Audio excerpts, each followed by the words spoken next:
The origins of religion are inseparable from the development of human social organization. Before it became a matter of private belief or systematic theology, religion functioned as a tribal institution, a collective framework that unified kinship groups through shared symbols, myths, and rituals. From an anthropological perspective, religion's earliest role was not to explain metaphysical questions, but to ensure social cohesion and survival.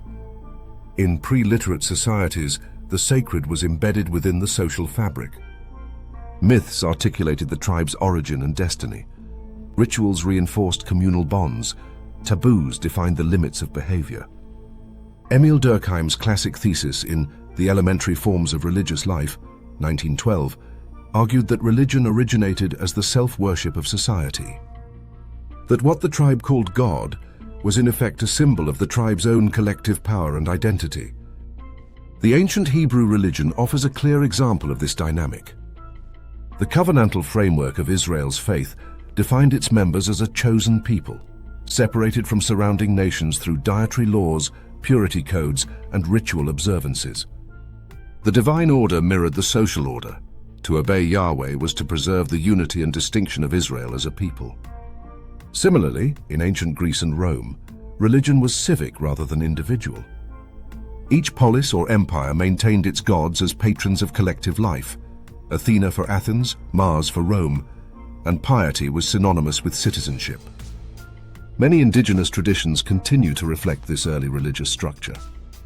The sacred is intertwined with ancestry, geography, and community memory.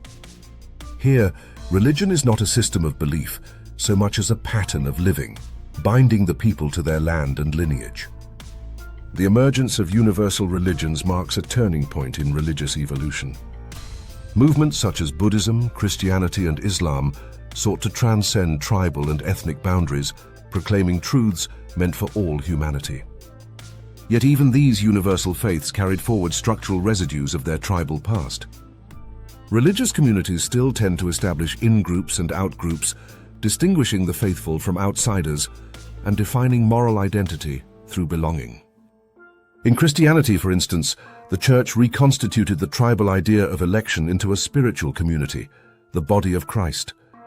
Islam transformed the Arabian tribal model of kinship into a universal ummah, a community of believers united by submission to God rather than bloodline. The continuity is striking. The religious impulse to bind individuals into a sacred order persists, even as its social scale expands. Thus, religion may be understood as both a tribal construct and a vehicle for transcendence. Its sociological function is to create identity, order, and cohesion. Its theological or mystical function is to reveal unity beyond division. Every religious tradition oscillates between these poles, the preservation of boundary and the call to universality. Recognizing the tribal foundations of religion does not invalidate its spiritual dimension. Rather, it situates faith within the broader history of human meaning-making. The tribal instinct to sacralize kinship and territory becomes, in mature religious consciousness, the longing to sacralize humanity itself, to expand the circle of belonging from the local to the cosmic. Thank you for watching.